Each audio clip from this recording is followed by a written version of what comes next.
So yeah, as it was mentioned, it's our first time in Belarus, so it's really great to be here for us, for Nintendo. And it's also our kind of a show of intention that Nintendo is actually very serious about CIS, developers and publishers, and it's really a forefront of our focus at the moment.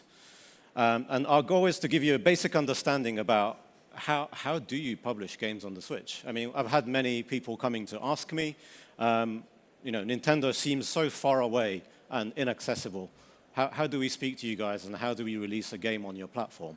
So this is exactly why I'm here, and this is why I want to go through the presentation with you. So yeah, just to mention this, first of all, I'd like to share to you that Nintendo works with everybody. We're not selective. And we work with publishers and developers of all sizes. And we do not ever judge your game because of who you are or who you belong with. We only look at your game and the quality of that title, whether it's unique, it's original, it's fun. That's the most important thing for us. So yeah, that's the most important part.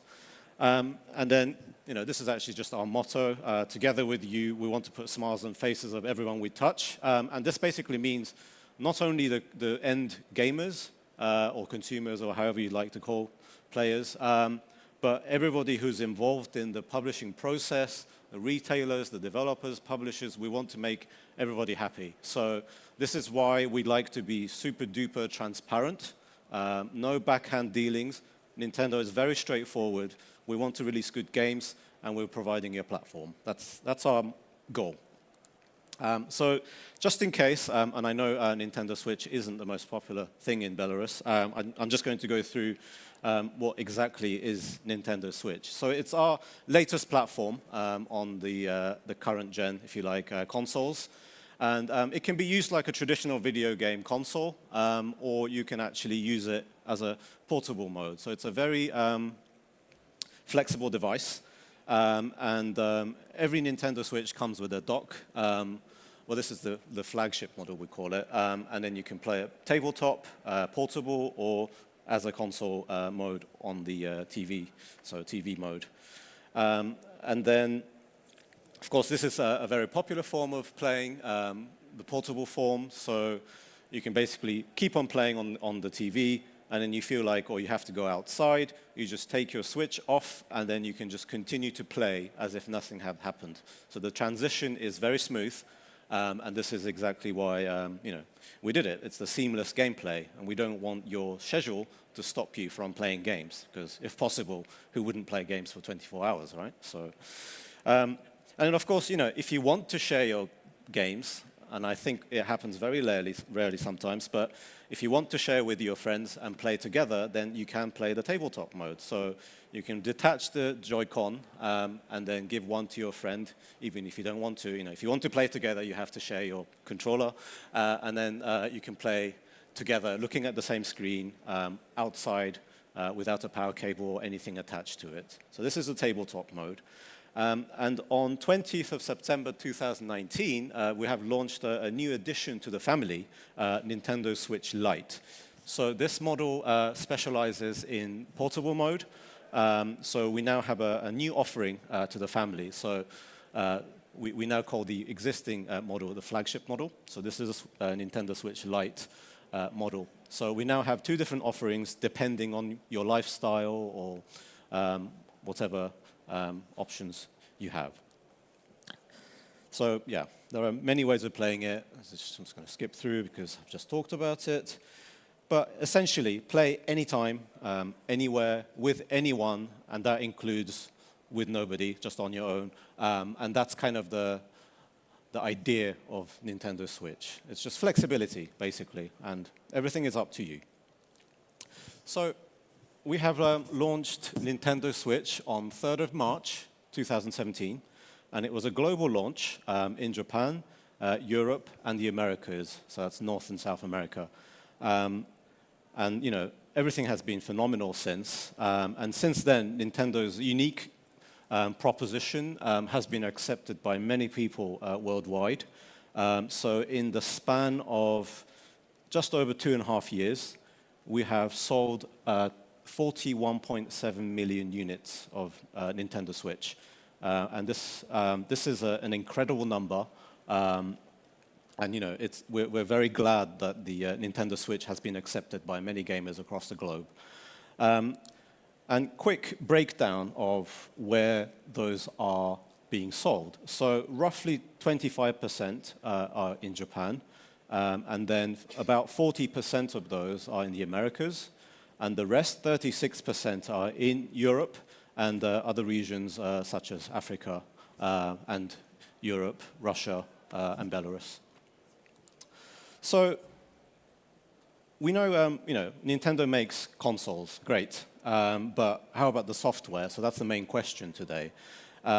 And we understand that to have a successful platform, we must have good content. I mean, content is first. Content always comes first. So, of course, to aid this, we do also publish games ourselves. And the catalog of Nintendo titles on Nintendo Switch is very strong. We've just launched Pokemon, and then, of course, Zelda, Mario games. Super Mario Maker 2 was released last month, I think, or a month before, don't quote me on it. So, many great games that are essentially exclusive on Nintendo Switch. So, this is kind of our first and main drive for the hardware, so that we release the games. And, it's been very popular. A lot of these games are very popular. But things are changing.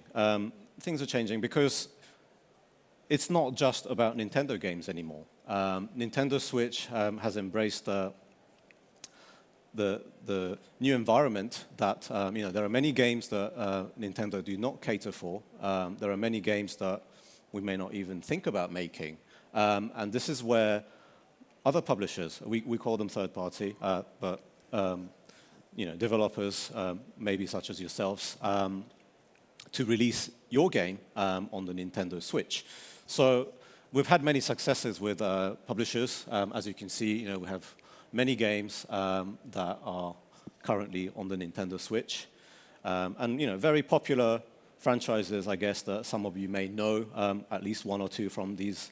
And, the publishers have been very happy with the Nintendo Switch platform so far. And, we feel that we're much more of an open platform than we have ever been, if Nintendo ever had this impression that Nintendo platform is only for Nintendo games. It's not really true anymore.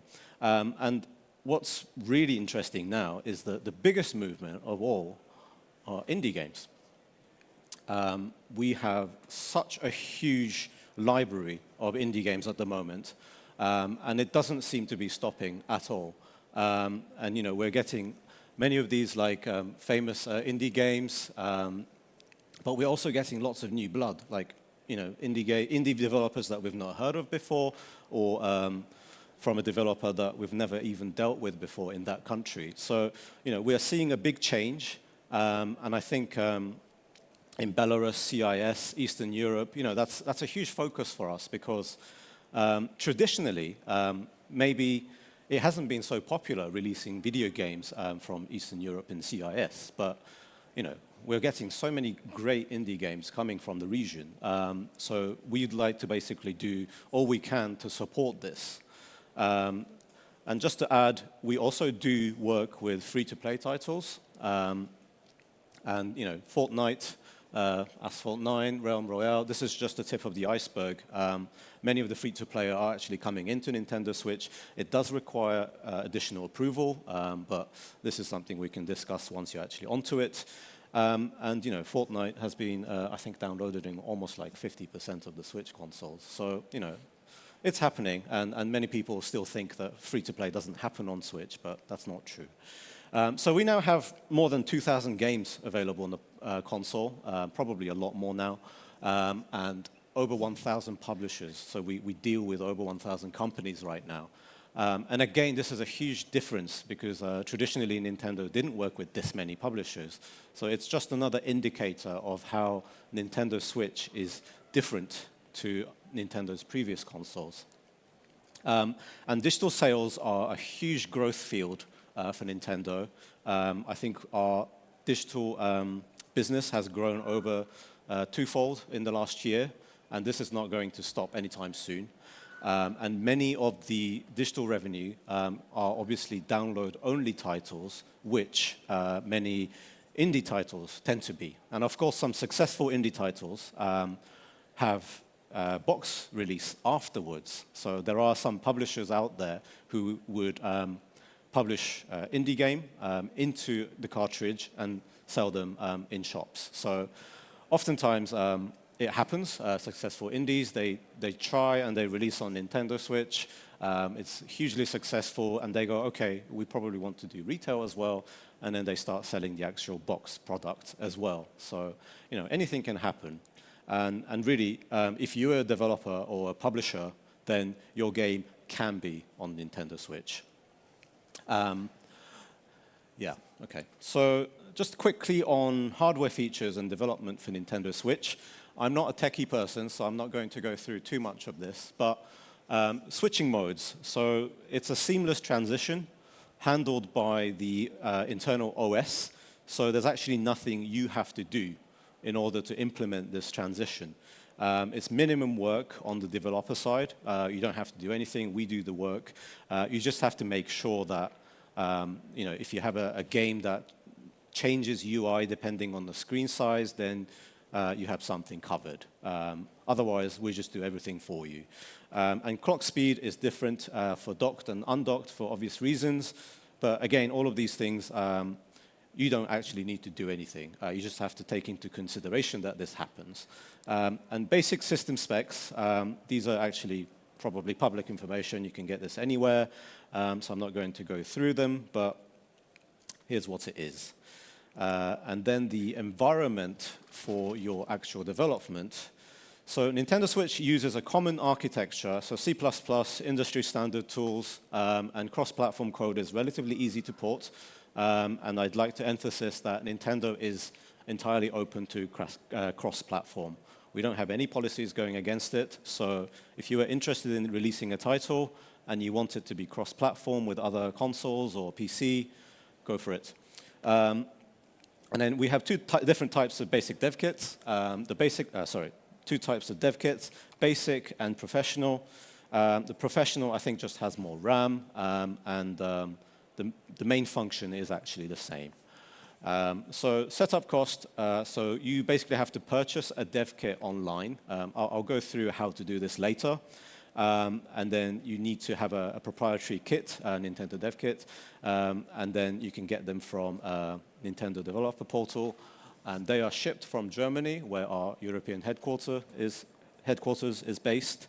And it's actually very inexpensive, given what it can do. It's around less than 500 euros for the basic one. And I know some dev kits can cost 4 digits, sometimes 5. So, you know, again, we're trying to be super accessible to everybody, and this is a part of that strategy. And, you know, SDK, technical support, certification is available to all developers once you're authorized, and we do this out of our own pockets. We don't charge you anything, no fee for any of those. We pay for all of that. And then just talking about tools and middleware, engines, Unity, Unreal Engine 4, they are compatible native, and Game Maker Studio 2 and other major engines are known to work on Nintendo Switch. And I'm not going to go too much in detail of the other ones because I don't actually know, so I will skip to publishing. So publishing a game on Nintendo Switch. First of all, you have to register as a publisher. Well, to be honest, you have to be a publisher before you register as a publisher, but it's catch-22, egg and chicken. I should go back. So you do this on the Nintendo Developer Portal, which is your main destination of development for publishing on the platform. Publisher agreements are in place for both digital and physical releases. So what this means really is a contract between Nintendo and you, saying you will provide a game, we will have it on the platform, and we will provide ABC services, and then you will fulfill ABC responsibilities, yada, yada, yada, vice versa. And then once you are registered, you then register your title. So we need to have a game in scope, and then you need to register your game onto the system. And basic information about your title is provided here. Step 3, you then need age ratings. So, of course, you would need to get various age ratings depending on where you want to release your game. So if you're wanting to release your game anywhere in Europe, then it must be certified by PEGI.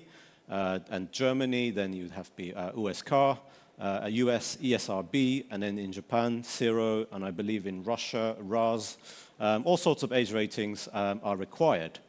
However, for digital-only releases, so I'm guessing many indie titles would first be digital-only, we ratify the IARC scheme, so it's the International Age Rating Coalition, where you can basically get the age rating relatively in short period of time without actually having to submit to each of those rating bodies I just mentioned earlier. So basically, in other words, for digital-only titles, it's much easier and you can do everything online. So, you know, it's much simpler. But if you're considering a packaged release, then of course you would have to consider the age ratings that are printed on the pack. And then, yeah, that's what I just said. And then you submit your title to lot check. So what's lot check? Lot check is the name for Nintendo's certification process. And they basically make sure that, you know, you have QA'd your game, and then everything works, as you mentioned. So this is just a last finishing touch check to ensure that your title passes our guidelines and compatibility, compliances, etc. So this is something we have to emphasize again and again, but lot check is not a free QA. You know, please do not use lot check as a sounding board and just really send us an un-QA title expecting us to give you all the bugs. We won't do this. You know, we'll find a couple of bugs and we'll send it back to you for you to do the rest. So it's not a QA system. Okay, and then you submit your assets and artwork. So these are like your packs. If you don't have a pack, then of course like a key art, screenshots. Always send us your videos. That's the most important part.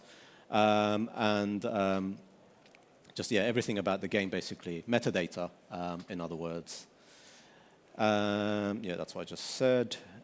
And then release. So you can, of course, release it digitally, physically, or both. And this goes the other way. You can just release digital and not have physical, or you can just release physical and not digital.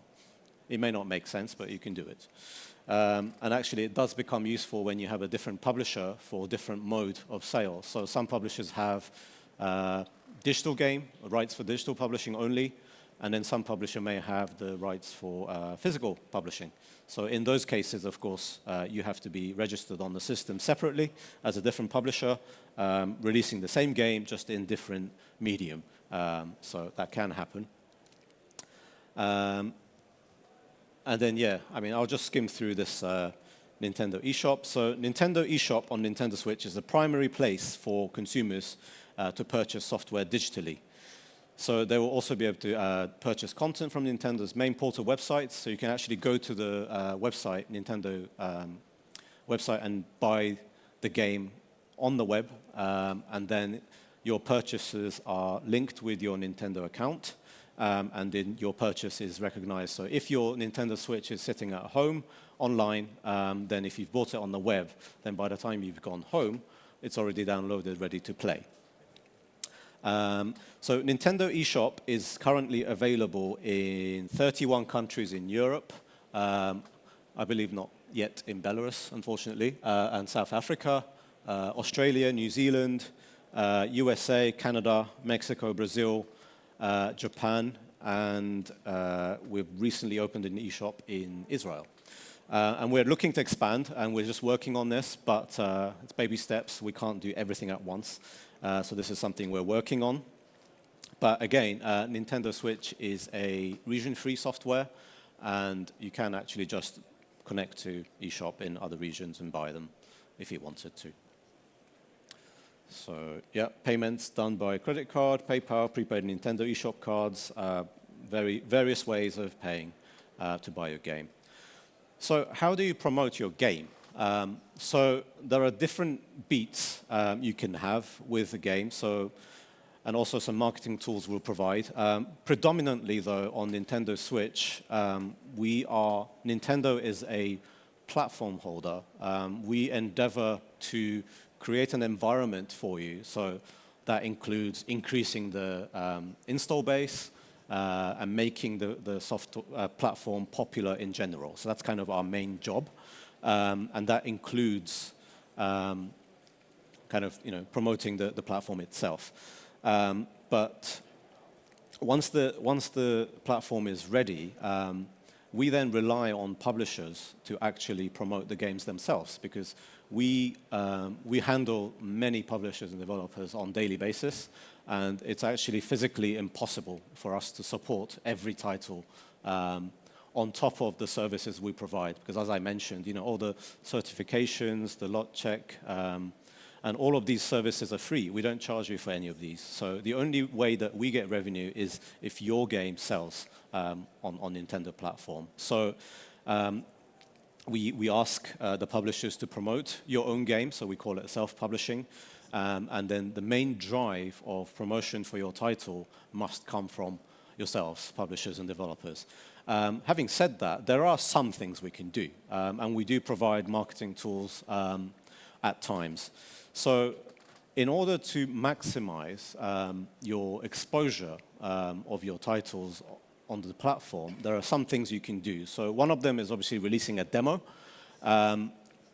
which can sometimes backfire. So I don't recommend releasing a demo for titles where the entire image and idea of the game can be guessed within that 3 minutes of playing the demo. So if it's a relatively repetitive game or simple game, then I wouldn't release a demo, personal opinion, just because you can probably guess the rest of the game, and that may not be very good for you. So, you've got to think of these things yourselves, obviously, but demo is one of the tools. Pre-purchase is something you can do once your title has passed the lot check certification. Once it's approved, then you can set up your title to be available for pre-purchase on eShop. And this basically just allows you another beat out there, because you can say title A is now available for pre-purchase. And then you can still do your launch campaign. So you now have 2 campaign beats, pre-purchase and launch. And you can also provide temporary discounts, so price promotion basically, and this can be done in conjunction with your pre-purchase. So for instance, you could have a pre-purchase set up, and you can say, okay, it's X% off if you buy in the period of pre-purchase, to encourage people to look into your title. And then we also have something called owner discounts. So what does this mean? If you are a relatively large publisher or experienced publisher, and has more than one title. So if you have more than 2 titles, actually, sorry, on Nintendo Switch, then you can say, if you own title A, then title B can be discounted for X%. And again, this is entirely up to you. We have nothing in this and no say in this at all. And it's entirely up to you how you set this up. But in theory, you can say, oh, if somebody has a game I published before, we'll give you 50% discount for the new game I'm releasing. That's possible. And these are all entirely up to you, and everything can be done through the system that you log into once you're authorized. And we have other things. You also receive download codes if you're a publisher. You will receive some download codes free of charge from Nintendo. And this you can use basically for your PR activities, rather than giving them out all to your mates. And then you can use this for preview, review, and any other promotional activities you may have. And then, of course, we have something like a Nintendo Switch news channel. And this is it's a news channel that you can set up for your own product. So if you have a product on Nintendo Switch, then you can set up a news channel. And you can basically have a direct communication path with everybody who owns your game. And of course, the content of the news channel is limited to that game itself, so it can't be actually used for cross-buy as such. But if you have regular updates of your titles, you've updated your game, you want to add some new features, then this is a great way of communicating this with your existing users, so they may then perhaps be convinced to come back to playing with your game. So I've kind of blitzed through most of it. So I think this is probably one of the most dying questions that I've received in my duration in Minsk in this last 2 days. So this is actually an email address that you can send your pitch to. So this is how you actually get authorized as a Nintendo Switch developer. So Nintendo Switch is not an open platform. We still select who has access to our dev kits to develop for Nintendo. And then this is the email address that you can send your pitch. So make it very concise, because there's a very small team reviewing this email inbox. They will look at your email. It's checked on a daily basis, but the time they have is very limited. So make it super concise. Always include a video so we can see what the game looks like, how it plays. And if you don't think it's ready, if you don't think it's there yet, then don't send it yet. Make sure you wait until you're ready to present your title. So one of the big mistakes we see are that we get a video sent saying, oh, we want to release this game for Switch, thanks. And it's like, okay, if there's no intention of presenting your title, we can't review it. You know, we need to know what your game is about, what it's themed on, what the genre is, and you know what you'd like to achieve. You know, we're looking for you know, high-quality titles, obviously, but something very unique, something original, and something that's not been seen before. We do get many XYZ inspired games, which is fine, absolutely fine. But if it's a title that can be explained in one word, essentially, or by mentioning, oh, it looks like title X, then, you know, of course, that's just like that's not very enticing, basically. So, you know, something unique, something original is always something we're looking for. And I think the most important thing really is that, you know, you as a developer really truly believe in this game, because sometimes we get a very, how can I put it, business-fronted titles like, you know, it's this sort of game, we want to make this much money and we want to be rich. But that's not really the point. You know, Nintendo Switch is a place to release your you know, passion for games, and it's got to be the title that you really believe in. So I think that's kind of the message I can leave to you today. I think I had a few other things I wanted to say, but I've forgotten. So yeah, thank you very much.